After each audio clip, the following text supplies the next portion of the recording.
Sebelumnya kita bersyukur kepada Allah Subhanahu wa Ta'ala, karena Allah Subhanahu wa Ta'ala masih memberikan pertama adalah nikmat, yaitu nikmatuddin, nikmat iman dan Islam. Maaf kita tidak memperpanjang pembukaan karena waktunya kata Pak Wen hanya setengah jam. Nikmatuddin yaitu nikmat iman dan Islam. Kemudian yang kedua nikmatud dunya, yaitu adanya nikmat keduniaan berupa sehat dan sempat. Sehingga kedua nikmat ini harus seimbang. Banyak orang yang Allah titipkan kepadanya nikmatud dunya, yaitu sehat dan sempat, tapi tidak bisa melakukan satu kewajiban sebagaimana yang kita lakukan di pagi hari. Banyak orang yang Allah titipkan kepadanya kesehatan, kesempatan, bahkan mungkin dekat ke masjid, tapi tidak mampu hadir ke masjid. Kenapa itu terjadi? Karena tidak ada yang nikmatuddin, nikmat iman, nikmat Islam dalam dirinya. Dan begitu juga sebaliknya, berapa banyak orang yang Allah titipkan kepadanya nikmatuddin, nikmat iman dan Islam, tapi Allah cabut darinya as-sihhatu wal faragh, yaitu kesehatan dan kesempatan. Mereka tidak bisa melakukan sebagaimana yang kita lakukan di pagi hari ini. Oleh karenanya patut kita bersyukur kepada Allah Subhanahu wa Ta'ala. Syukur itu tidak cukup dengan lisan ketika mendapatkan nikmat. Alhamdulillah, itu tidak cukup. Tapi bagaimana hati kita meyakini bahwa sekecil apapun nikmat itu datangnya dari Allah. Bagaimana cara bersyukurnya? Mengembalikan diri kepada Allah. Jadi mengembalikan seluruh apa yang Allah berikan itu untuk Allah. Allah berikan kita nikmat harta, kita kembalikan kepada Allah. Allah berikan kepada kita nikmat kesehatan, kita gunakan kesehatan ini beribadah kepada Allah. Itulah syukur. Salawat salam semoga senantiasa terhatur dan tertuju kepada Nabi kita Nabi Muhammad SAW,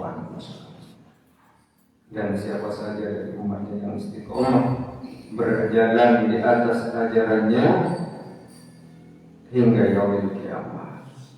Jemaah yang dimuliakan Allah Subhanahu wa Ta'ala, bersyukur kepada Allah Subhanahu wa Ta'ala.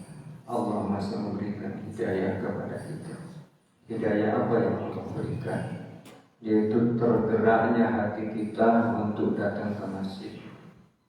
Jadi bukan kekalnya fisik, bukan kuatnya fisik yang menghadirkan kita, tapi hati kita yang menuntun kita. Bahkan mungkin yang jauh dari masjid ini bisa datang ke sini. Satu, tujuannya untuk beribadah salat subuh. Yang kedua, hadir dalam rangka menghadiri majelis ilmu.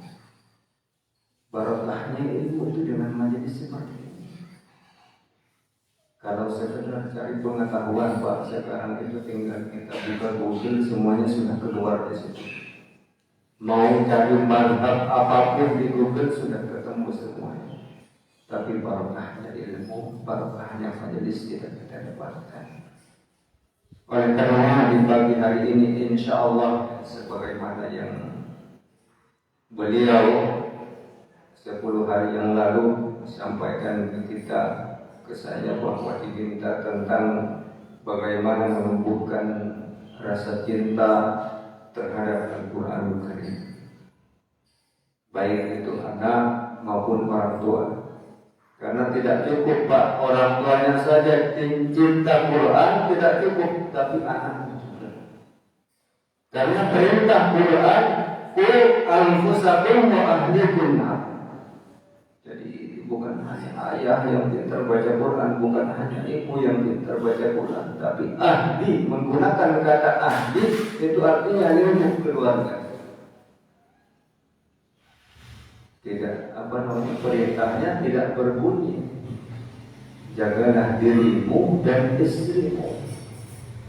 Tapi perintahnya ahli itu semuanya, mulai dari bapak, ibu, anak, kakek, semuanya sampai keturunan kita. Oleh karena disitulah Allah Subhanahu wa Ta'ala memerintahkan kita untuk berdoa, Rabbana hab lana min azwajina wa dzurriyyatina qurrata a'yun waj'alna lil muttaqina imama. Kita diperintahkan untuk meminta apa? Qurrata a'yun. Imam Al-Qurtubi ketika menafsirkan ayat ini, apa kata Imam Al-Qurtubi ketika menafsirkan kalimat qurrata a'yun? Demi Allah, tidak ada pemandangan yang paling menyejukkan ketika dipandang oleh mata, baik itu mata hati maupun mata kepala, melainkan ketika kita melihat anak kita dalam keadaan muti'inillah, taat kepada Allah. Bapak, Ibu, jabatan kita boleh tinggi, kedudukan kita boleh tinggi, harta kita boleh melimpah, tapi ketika anak kita rusak, tidak ada ketenangan dalam keluarga.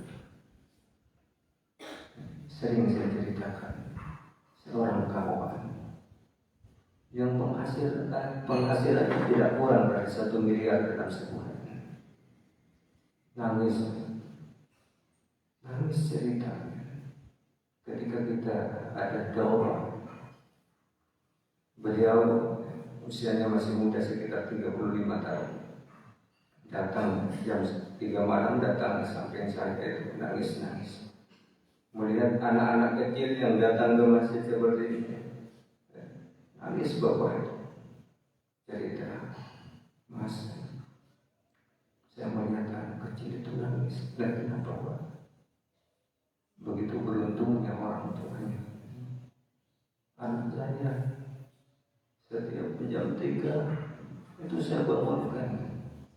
Tapi bukan bangun untuk tahajud, bukan bangun untuk rukuk dan sujud kepada Allah, tapi saya bangunkan karena mereka jam 11 malam pulang dari luar itu dalam keadaan mabuk. Saya bangunkan jam 3 itu supaya sadar. Berapa penghasilannya? 1 miliar. Berapa banyak uang? Tapi apa kata beliau? Yang paling menarik kalimat terakhirnya, demi Allah, seandainya bisa memilih, saya lebih memilih anak yang taat kepada Allah, walaupun penghasilan saya pas-pasan. Jemaah yang dimuliakan Allah Subhanahu wa Ta'ala, ini artinya betapa berharganya, betapa mahalnya nilai anak yang soleh di hadapan Allah. Begitu berharga bagi kedua orang tuanya. Jemaah yang dimuliakan Allah Subhanahu wa Ta'ala, oleh karena mari, yang pertama, apa yang harus kita lakukan sebagai orang tua? Apalagi sekarang ini di tengah pandemi ini tidak gampang. Tidak gampang orang tua melahirkan anaknya menjadi anak yang berakhlak. Tidak mudah orang tua melahirkan anaknya anak yang. Kenapa? Karena pembelajaran hari ini, Pak, kita tahu model daring, online. Itu kata seorang kawan pakar pendidikan, sebenarnya pembelajaran online itu jauh lebih merusak atau dampaknya jauh lebih besar daripada pendidikan. Online itu dampak buruknya lebih besar kepada anak. Kita kadang tidak tahu. Contoh dalam segi akhlak, bersama gurunya di pesantren misalnya, anaknya di rumah. Betul, anak diberi tugas saat misalnya tatap muka lah, atau sekarang bahasanya via online, atau yang Zoom juga. Ketika kita berhadapan dengan murid kita, dengan siswa atau santri kita, kita tidak tahu kaki mereka berada di mana, apakah ke atas, apakah mereka sambil berbaring. Itu artinya ilmu mereka dapat tapi akhlak tidak. Bapak Ibu rahimakumullah, padahal akhlak itu harus didahulukan daripada ilmu. Sekarang ini banyak orang-orang yang berilmu tapi tidak berakhlak. Kita lihat koruptor-koruptor itu, apakah mereka itu tidak berilmu? Mereka berilmu. Tidak mungkin kalau tidak berilmu bisa menjadi uang negara, uang rakyat dengan sekian jumlahnya miliaran triliunan. Itu kalau orang tidak berilmu tidak bisa menghitung uang sebesar itu. Tapi apa yang hilang dari mereka? Yang hilang adalah akhlak kejujuran. Bapak Ibu rahimakumullah, banyak mungkin dari teman-teman tenaga kesehatan ini kemana? Dan terburu meninggal ketika kita tidak taat prokes misalnya. Akan banyak yang meninggal, akan banyak korban. Padahal kita dari orang-orang yang berpendidikan mestinya paham betul bahwa ketika generasi ini sudah rusak akan menimbulkan pembunuhan yang berantai. Itu bisa kita lihat. Jadi perampokan, pembunuhan, pembantaian itu terjadi karena akhlaknya rusak. Maka jemaah yang dimuliakan Allah Subhanahu wa taala, seandainya kita bisa kompromi dengan pemerintah yang membuat satu kebijakan, ayolah khususnya sekolah-sekolah diperbolehkan tatap muka. Pesantren-pesantren alhamdulillah sudah diperbolehkan. Karena matinya jiwa, matinya akhlak, hilangnya akhlak ini suatu saat akan lebih berbahaya dari meninggalnya jiwa, dari meninggalnya fisik. Jemaah yang dimuliakan Allah Subhanahu wa taala, kalau anak atau generasi kita sudah rusak, bagaimana ke depannya? Bagaimana mengurus bangsa? Bagaimana mereka akan melahirkan generasi-generasi yang Islam berikutnya? Jemaah yang dimuliakan Allah Subhanahu wa taala. Oleh karenanya kita hanya bisa berikhtiar dengan doa, kemudian bahasa medisnya menjaga imun. Tapi jangan lupa, jangan hanya imun yang dijaga, iman juga dijaga. Banyak yang memperkuat imun tapi imannya dilemahkan. Ini bahaya. Padahal hilangnya iman itu lebih berbahaya daripada lemahnya iman. Kalau sudah iman ditambah, sebekar apapun fisik kita, Masya Allah, kita tidak punya kekuatan apa-apa.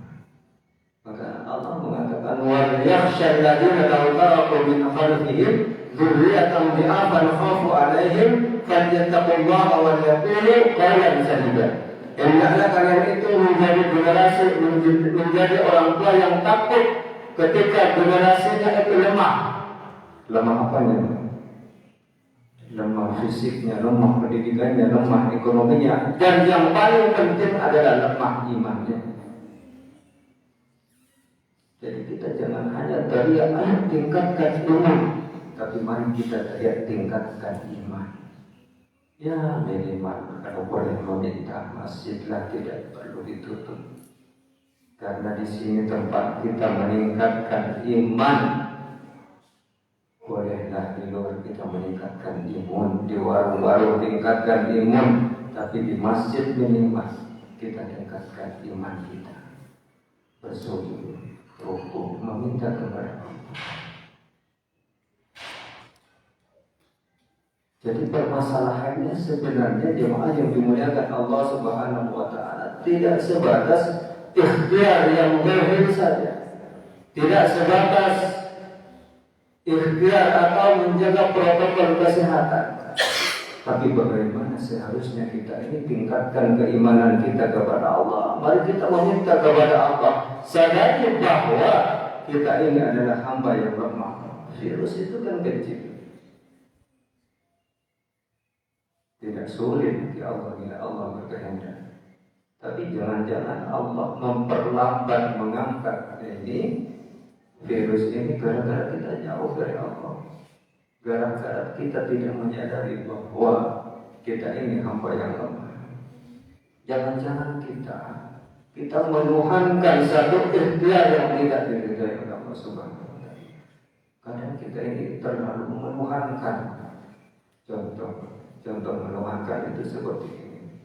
Nanti kamu kalau tidak vaksin mati. Padahal vaksin tetap mati. Nanti kalau tidak vaksin tidak bisa naik pesawat. Nanti kalau kamu tidak vaksin akan kesulitan dapat pekerjaan. Nah ini sudah kemana-mana. Itu tidak boleh. Ya vaksin itu boleh bagi yang mau. Ya. Bijak insya Allah pemerintah dalam bab ini. Boleh bagi yang mau dan boleh bagi yang tidak juga. Jadi boleh jemaah yang dimuliakan Allah Subhanahu wa taala. Baik, kita ke materinya. Itu pengantar tadi Bapak Ibu. Kita ke materi yang pertama adalah sebagai orang tua, tanggung jawab kita Bapak khususnya bukan hanya kita ini memberikan nafkah kepada keluarga, tapi ada tugas yang lebih berat, yaitu menyelamatkan keluarga kita dari neraka. Yang pertama. Yang kedua, kita harus bertemu bersama keluarga di akhirat. Nah, bagaimana caranya? Caranya satu, yaitu iman dan amal soleh.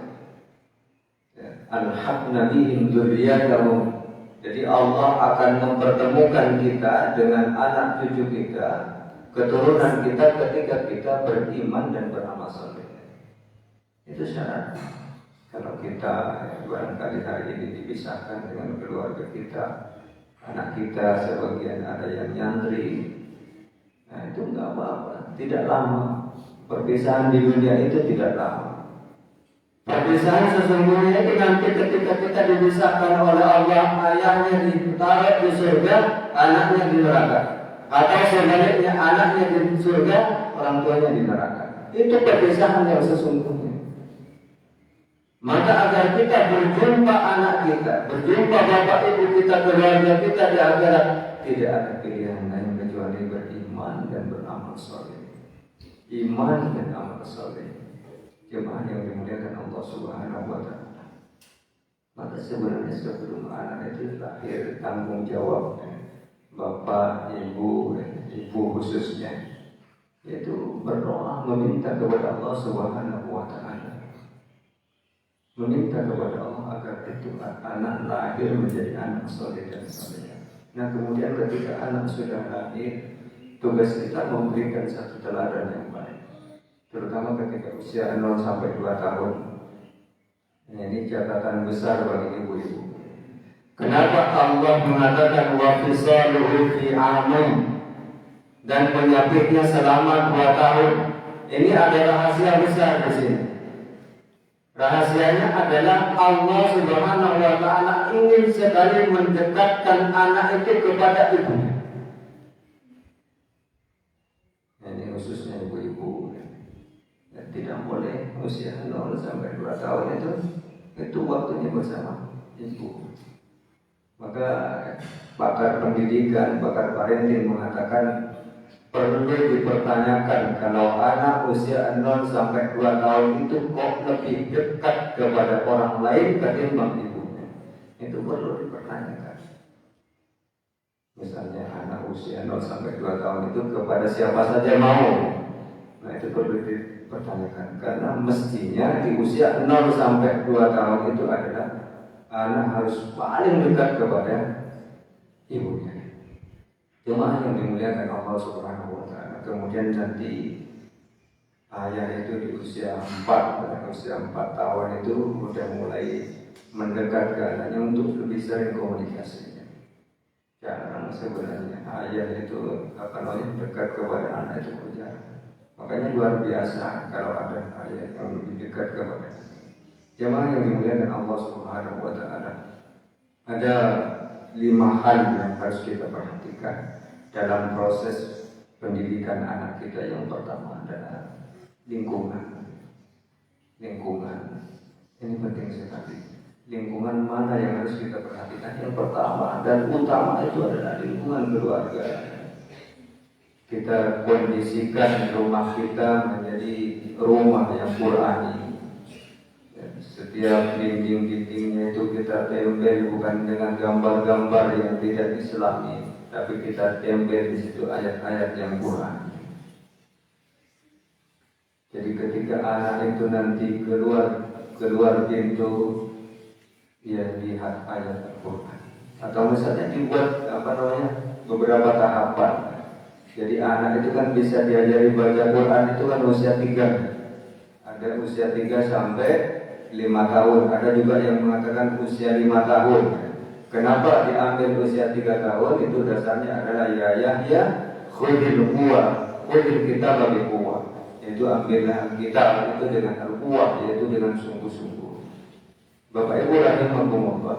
Jadi anak usia 0 sampai 2 tahun ini yang diperketat adalah pendengarannya. Jadi peka, anak usia seperti itu adalah peka pendengarannya, sehingga perbanyak mendengarkan Quran pagi, sore, siang, pagi, sore, siang, pagi, sore, siang, subuh sepanjang waktu. Dan penting adalah ketika anak itu mau tidur dan sebelum bangun. Jadi anak sebelum tidur dan setelah bangun, bukan sebelum. Atau mulai sebelum bangun juga boleh. Jadi anak itu terakhir yang dia dengar sebelum tidur itu adalah Quran. Kemudian saatnya bangun yang pertama kali dia dengar adalah Quran. Jangan sampai sebelum tidur musik, setelah bangun juga musik. Ya, anak dicekoki dengan musik, akhirnya otaknya terisi musik. Dan kita tidak perlu khawatir, nanti anak kita memorinya penuh. Nah, insya Allah tidak akan penuh dengan Quran. Makanya jemaah yang dimuliakan Allah Subhanahu wa Ta'ala, tahapan ini harus kita maksimalkan. Kita nanti usia 2 itu sudah bisa ditalaki ya anak, misalnya diajari surat terpendek kan. Surat dari An-Naba terakhir surat An-Nas, Qul dulu, Qul. Kemudian hari Senin ya Qul, hari Selasa A'udzu. Kemudian hari Rabu bi Rabbin Nas. Jadi hari Senin Qul dulu, pagi siang sore Qul, pagi siang sore Qul. Gak apa-apa satu Qul dulu. Jangan diremehkan satu Qul, karena juga akan menjadi 30 juz. Kemudian Selasa A'udzu. Kemudian Rabu bi Rabbin Nas. Nah, nanti Kamisnya disambung Qul A'udzu. Nanti Jumatnya disambung Qul A'udzu bi Rabbin Nas. Jadi satu kata dulu. Jangan kita bayangkan mereka yang hafal 30 juz itu langsung 1 juz masuk. Jadi penuh perjuangan. Nah, kemudian dari anak-anak ini usia segini pas ya. Jadi pendengarannya itu masih peka.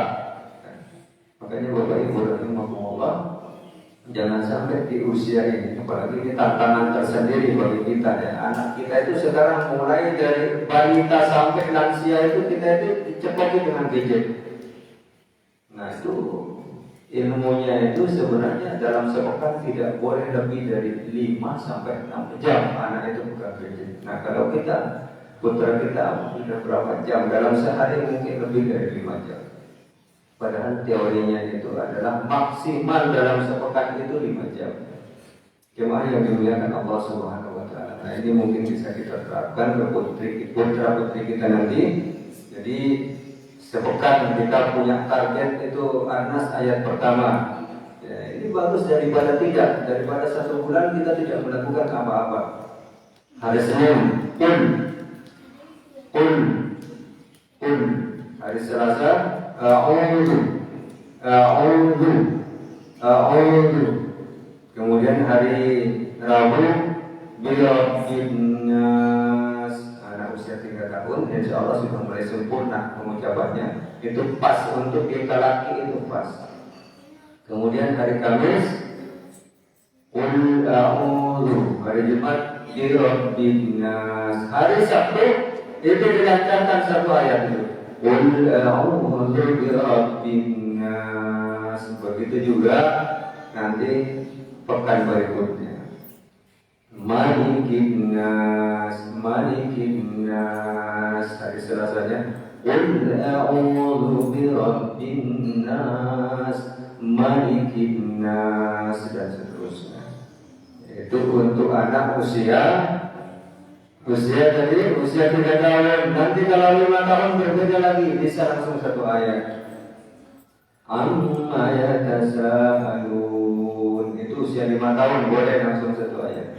Amma yatasaalun. Hari Selasa anin naba'il azim. Hari Rabu amma yatasaalun anin naba'il azim. Begitu seterusnya. Nah, kalau anak kita cepat menghafalnya, jangan diperlambat, atau lambat jangan dipercepat. Ini salah, sering terjadi.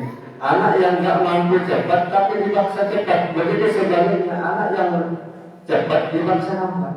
Contoh cepat itu, contoh cepat. Anak ini mampu, misalnya Anas ini mampu sehari. Ya jangan ditunda-tunda ke 3 hari, ke 4 hari. Sudah sehari. Yang paling penting itu nanti dijaga murojaahnya, pengulangannya. Karena usia anak itu biasanya semangat kalau soal nambah hafalan, tapi kendor kalau disuruh ngulang hafalan. Makanya ini harus dijaga. Nah, kemudian mempercepat yang lambat. Anak ini tidak mampu ini. Sepekan ini tidak mampu Anas misalnya. Maka jangan dipaksakan. Karena kemampuan anak beda-beda dan metode menghafalnya pun beda-beda. Ada yang cepat dengan pendengaran, ada dengan penglihatan, ada juga dengan rasa, ada yang menghafal sambil jalan-jalan. Nah, makanya tidak bisa disamakan. Ada anak itu lebih suka dengan Quran yang warna-warni. Itu biasanya yang tipunya visual. Tapi ada yang nggak suka dengan warna-warni, bahkan merasa terganggu. Ada anak itu yang suka menghafal di tempat yang ramai, ada yang merasa terganggu. Ada anak itu yang suka menghafal sambil jalan-jalan, sambil nunjuk-nunjuk.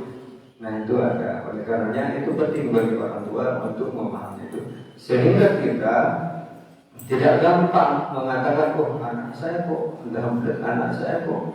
nggak cerdas. Padahal bukan anaknya yang nggak cerdas, tapi metode yang dipakai yang salah.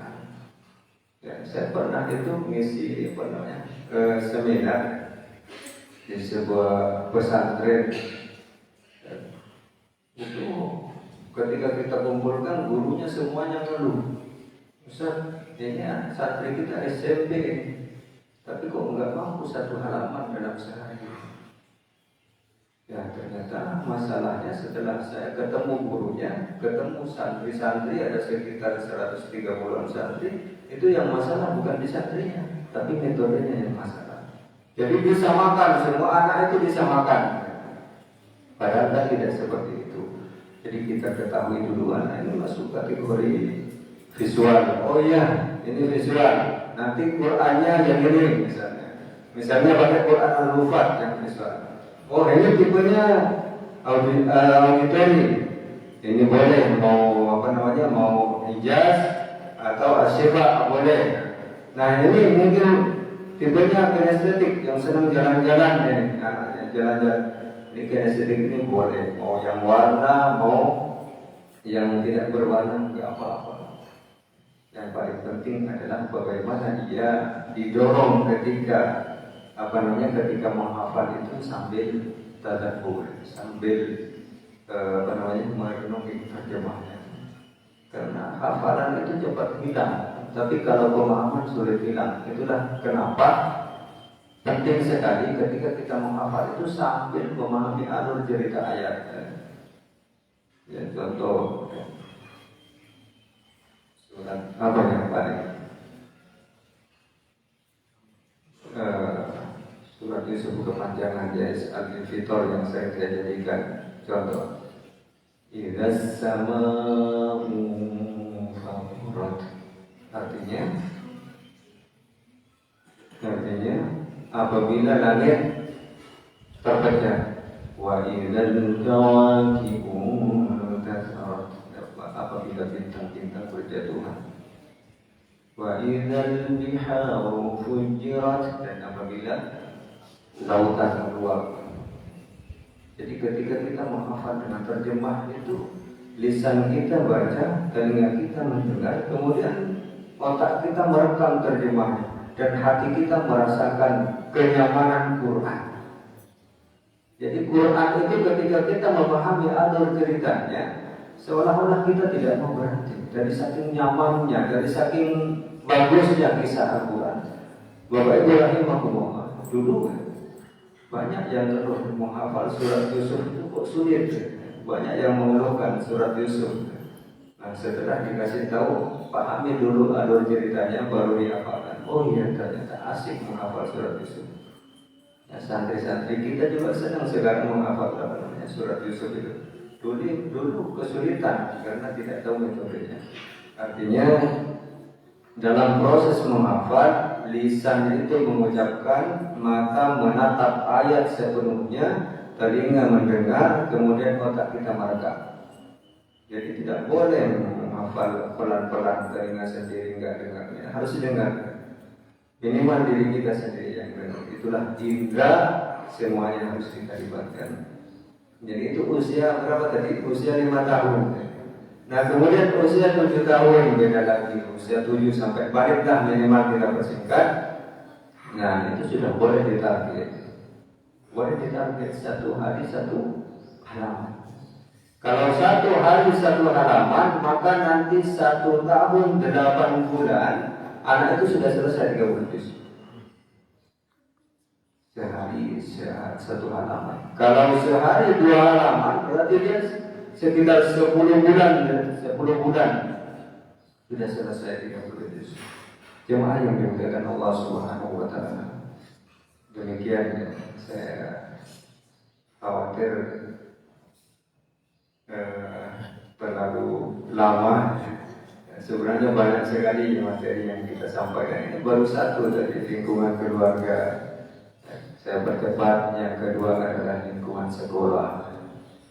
Lingkungan sekolah, kita penting memperhatikan anak kita. Misalnya mau kita jadikan penghafal Quran, tapi kok dimasukkan teknik mesin. Nah, itu sangat mempengaruhi. Jadi nggak mungkin kan? Ya, kecuali misalnya masuk SMK di situ ada program tahfidz, itu bisa. Anak kita mau kita jadikan penghafal Quran, tapi waktu dimasukkan sekolah yang tidak ada program tahfidz-nya. Nah, itu namanya lingkungan sekolah. Kemudian yang ketiga, yang tak kalah pentingnya adalah lingkungan sekitar. Itu perlu kita perhatikan. Anak itu kita carikan lingkungan yang menjadikan mereka itu dekat dengan Quran. Nah, misalnya di sini alhamdulillah bersyukur kepada Allah sudah ada kegiatan Quran. Allah, Bapak Ibu yang putra-putrinya pengen dekat dengan Quran bisa dibawa ke sini. Bayangkan pagi sore ini suara merotak, menenangkan jiwa. Nah kemudian berikutnya adalah lingkungan tempat ibadah anak itu sendiri harus diperhatikan. Carikan ini. Tadi ada anak kecil lain alhamdulillah ikut ke masjid. Padahal teman-temannya bisa jadi sedang ngorok di rumahnya. Nah ini patut disyukuri. Ya, karena anak kecil yang mau mendekat ke masjid ya, itu luar biasa. Kata para ulama ya, ketika anak dijauhkan dari masjid sejak kecil, maka itu sebenarnya awal kehancuran Islam ya. Jadi itu ada yang mengatakan perkataan Muhammad Al-Fatih, ada yang mengatakan itu perkataan Syekh Hasan Al-Banna. Jadi kalau anak sejak kecil kok dilarang datang ke masjid, maka itu sebenarnya awal kehancuran dari Islam. Tapi kalau anak itu meramaikan masjid, maka itu awal kebangkitan Islam. Nah kemudian yang terakhir adalah yang perlu kita perhatikan, karena ini dunianya kita hari ini berbeda, masa pandemi, maka yang perlu diperhatikan adalah medsos anak. Jadi anak itu dibatasi, jangan sampai kita tidak mampu mengendalikan. Nah, sekarang ini banyak yang ngeluh. Saya pernah ngisi di Wonogiri, ibu-ibu yang datang nangis itu mengeluh karena anaknya sudah kecanduan HP. Anaknya yang bahkan itu sampai dia pukul bengkak, sampai bengkak. Tapi yang disalahkan anaknya, padahal yang membelikan HP kan ibunya, yang memberikan pulsa kan ibunya. Nah, itulah kesalahannya. Makanya kita harus tega, ya sudah dicabut, HP-nya diambil. Nah, kita kadang takut nangis anak-anak itu, nggak apa-apa. Yang penting main, dikasih HP. Biar nggak nangis dikasih HP. Betul sekarang mereka tersenyum, tapi mereka nanti di usia 15 tahun ke depan akan rusak otaknya dikarenakan gadget itu. Atau bisa jadi karena kita memberikan fasilitas mereka di dunia dengan gampang, kemudian menjadikan mereka akhlaknya rusak, itu menjadi penyebab anak itu nanti menjadi musuh kita di akhirat. Oleh karenanya orientasi pendidikan yang paling penting itu senantiasa kita lihat adalah akhirat. Jadi apa untungnya bagi akhirat kita?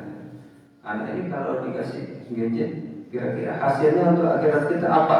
Itu yang paling penting. Jemaah yang dimuliakan Allah Subhanahu wa taala, termasuk juga TV yang sulit dihindari ya. Boleh, tapi mungkin bisa diisi dengan apa namanya? Dicari channel-channel yang betul-betul mendidik anak kita.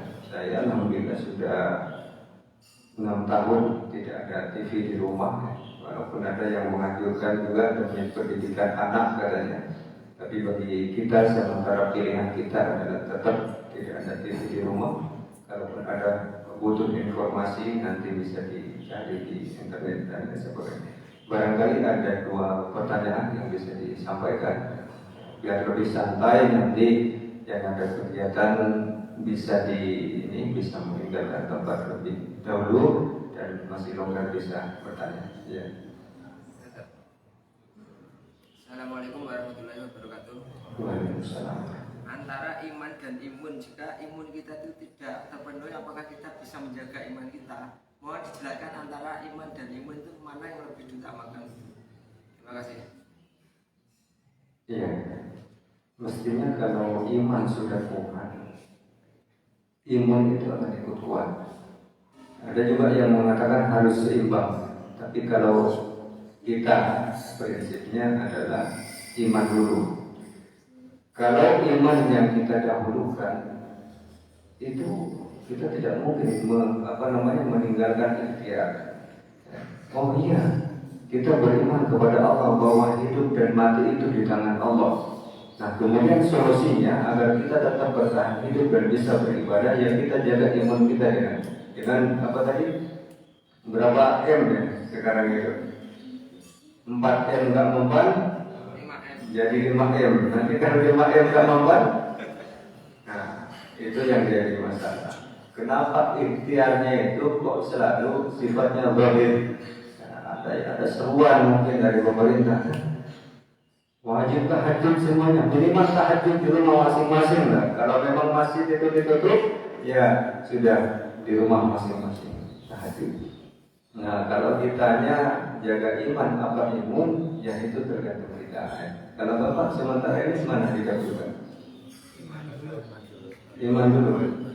Ya. Dan coba Pak Nasir yang mana didahulukan ini? Insyaallah iman. Insyaallah iman. Kalau saya tanya satu persatu pasti iman. Fatal kalau kita imun dulu. Kita yang penting kenyang dulu. Nanti nggak usah ibadah. Ibadah itu nggak penting. Tapi kalau sudah iman, pasti imun itu kita perhatikan. Kalau sudah urusannya akhirat, insya Allah dunianya sudah. Kalau sudah jiwa yang kita jaga, insya Allah fisik kita ikut sehat. Sering kita melupakan bahwa definisi sehat itu kita seolah-olah hanya fisik. Coba kita lihat di kamus besar manapun tentang makna sehat, itu pasti maknanya adalah sehat jasmani, sehat rohani. Kalau jasmaninya sehat, rohaninya nggak sehat, gila lah misalnya. Itu gimana? Nah begitu juga ketika kita rohani kita sehat, insya Allah kita akan memperhatikan ikhtiar rohir yang itu memang harus kita lakukan. Iya, barangkali itu. Karena sudah dijawab sendiri tadi katanya iman. Ya, yang kedua, kalau ada yang ketiga nanti bisa di luar. Ya. Mengenai pembelajaran Al-Quran, kalau kita sudah terlanjur tua, artinya kan urut-urutannya dari kecil kan, kalau sudah terlanjur tua terus menghafalkan pun susah ya, hilang kembali. Itu solusinya gimana? Iya, hilang terus. Ya kenapa hilang terus? Karena mindset kita itu sebenarnya banyak yang salah, Bapak Ibu rahimakumullah. Salahnya seperti ini, saya nggak mau hafal, karena nanti kalau hafal nggak mampu mengulang. Itu sudah salah. Apa yang mau diulang kalau nggak punya hafalan? Yang kedua, kita kadang sebagai orang tua nggak mau menghafal, nanti kalau menghafal dosa. Kalau punya hafalan nggak dijaga hilang dosa. Itu sudah salah. Apa yang mau hilang kita belum juga punya hafalan? Artinya belum menghafal sudah takut gitu. Ibaratnya sudah mundur sebelum berperang. Nah, bagaimana kalau anggaplah usia yang mudah lupa ya, usia 40 tahun ke atas. 40 tahun ke atas. Para ulama itu sudah memberikan solusi. Jadi mengulang hafalan itu jangan hari ini menghafal hari Ahad pagi, kemudian diulang lagi nanti Ahad pagi lagi. Nah itu hilang, Pak. Kalau begitu metodenya itu hilang. Bisa jadi misalnya surat An-Naba, bisa jadi tinggal 3 ayat gitu. Nah metodenya untuk usia 40 tahun ke atas, ya, pagi ini menghafal, ya, ini hari Ahad pagi, nanti 3 jam kemudian diulang, 3 jam kemudian lagi diulang. Artinya sehari minimal itu mengulang itu 6 kali. Nah itu sudah kita lakukan apa belum? Nah kemudian halaman itu, Al-Baqarah halaman pertama misalnya, kita hafal pagi hari ini, itu mengulangnya itu 3 hari kemudian, itu paling lambat. Nah kita kadang maunya hafalan kuat, tapi mengulangnya setahun sekali. Nah, makanya kata para ulama minimal mengulang itu 50 kali kan. 50 kali. Jadi orang-orang yang hafalannya kuat itu dipastikan mengulang hafalannya lebih banyak. Kita kadang kan lebih semangat menambah hafalan daripada mengulang. Jadi siap menerapkan metode itu. Ya, saya ulangi lagi. Ya. Jadi kalau pagi hari ini menghafal, kemudian nanti 3 jam kemudian jam 9 harus kita ulang lagi. Nanti 3 jam lagi sebelum zuhur kita ulang. Nanti sebelum asar kita ulang. Minimal setiap sholat itulah kita ulang. Jadi insya Allah tidak hilang hafalan itu. Makanya ada istilah belajar di waktu kecil bagaikan mungkir di atas batu, belajar di waktu dewasa atau tua bagaikan mungkir di atas air. Sudah diusir-usir kok hilang lagi gambarnya. Nah sudah ngapal bolak-balik kok hilang lagi. Dulu saya ketika ada aktivitas tahfidz bersama orang-orang dewasa itu, ada teman yang dari Bandung itu usianya 60-an. Nah, itu katanya dia sudah hafal di luar itu. Kemudian sebelum dia hadapan ustadznya, setoran itu hafalannya hilang. Yaitu kadang karena mental. Makanya dalam proses menghafal penting juga untuk ditata mental. Mental ini baik orang dewasa maupun anak-anak. Itu diperhatikan. Kadang ceramah, misalnya ceramah itu kita sudah nyiapkan materi ini 1 jam, tapi kalau mentalnya nggak siap nanti bisa jadi setengah jam, atau bisa jadi 10 menit materi sudah hilang. Nah begitu juga hafalan. Jadi mental itu harus betul-betul ditata. Pertama rohani kita siap nggak dimasuki ayat ini. Nah, ketika hafalan hilang itu jangan buru-buru kita menyalahkan otak kita. Otak saya kok nggak cerdas, kok nggak seperti si A. Jadi kita pastikan diri kita jangan-jangan ada dosa apa yang pernah kita lakukan sehingga ayat itu kok nggak kerasan ya, sehingga kabur ayat itu di evaluasi rohaninya seperti itu. Atau yang kedua, jangan-jangan Allah ingin menambah pahala sehingga saya harus mengulang kembali. Atau jangan-jangan ayat itu rindu kepada saya sehingga saya harus mengulang-ulang kembali. Jadi jangan semata-mata disalahkan otak yang sudah tua. Karena sebenarnya masih selama kita masih hidup, apalagi bisa berpikir normal, itu masih mampu untuk menghafal Al-Quran. Dan Al-Quran itu tidak pandang usia, tidak pandang bahasa. Usia berapa saja boleh menghafal. Maka bahasa Qurannya wala qad yassarna al-Qur'ana lidzikri fahal min muddakir. Kami telah turunkan Al-Quran itu dengan sangat mudah. Lalu adakah orang yang mau mengingatnya? Bahasanya di sini Quran, tidak menyebutkan surat tertentu, ayat tertentu, juz tertentu. Kalau sudah Quran, artinya semua Quran itu sudah dimudahkan oleh Allah Subhanahu Wa Taala. Cuma mungkin ada beberapa ayat itu bukan sulit, hanya butuh waktu lama sedikit. Misalnya ada satu ayat 282 Al-Baqarah, itu satu ayat itu satu halaman, itu tidak sulit. Hanya ayatnya yang diperpanjang, mungkin butuh waktu lebih panjang juga. Bagaimana caranya? Kalau ayatnya panjang, apa cara menghafalnya? Diputus. Ada orang itu suka menghafal ayat yang panjang, sehingga kerepotan ketika ayatnya pendek. Ada yang suka ke ayat pendek, kerepotan ketika ayatnya panjang. Padahal semuanya sama. Yang pendek tinggal dipanjangkan. Ayat itu kan bisa ditabrak itu. Nah, bisa ditabrak, satu ayat dijadikan dua ayat, dua ayat dijadikan satu ayat misalnya. Jadi tanda ayat satu itu bisa dilewati. Atau kalau ayatnya panjang-panjang, kita berhenti di wakaf. Banyak wakafnya ayat 280 Al-Baqarah.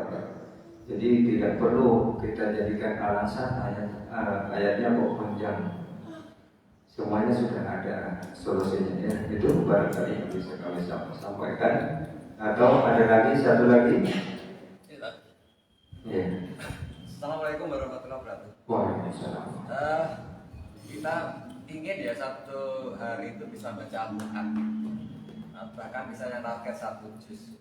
Tapi kadang-kadang karena terkendala dengan ketentuan yang prinsip saat ini bahwa membaca Al-Quran itu harus duduk memegang Al-Quran, akhirnya agak sulit. Padahal semahaman saya, Rasulullah pun kan tidak bisa membaca. Jadi istilahnya Iqra turun itu kan Jibril kan membaca itu hampir sama kan menghafal. Jadi apa bisa kita saja setelah sholat hafalan kita baca tanpa memegang, akan di jalan kita baca Al-Quran itu. Kalau menurut saya sementara ini kan ya boleh, tidak harus memegang Al-Quran, duduk itu dalam waktu lama kan setiap harinya kan sulit sekali. Ya, boleh. Jadi itulah keutamaan mengapa kita dianjurkan untuk hafal Al-Quran dan minimal punya hafalan. Kenapa? Karena kita ketika punya hafalan itu kita bisa baca Quran di mana saja dan kapan saja, asal tidak di kamar mandi. Itulah kelebihan ketika kita punya hafalan Quran. Boleh sebenarnya, boleh. Baca hafalan tidak harus pegang mushaf, itu boleh.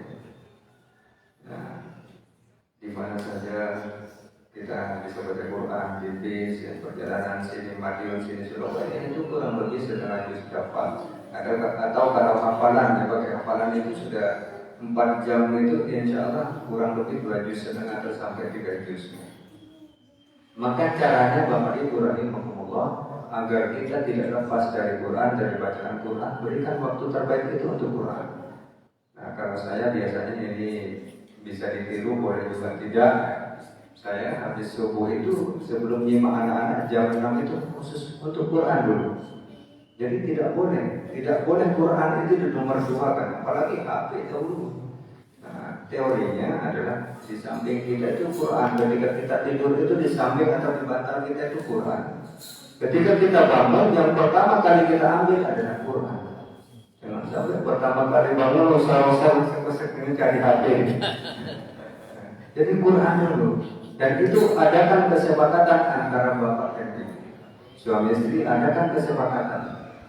Quran dulu, baca Quran. Begitu juga di akhir aktivitas kita, itu tutup dengan Quran. Satu ayat, dua ayat tutup dengan Quran.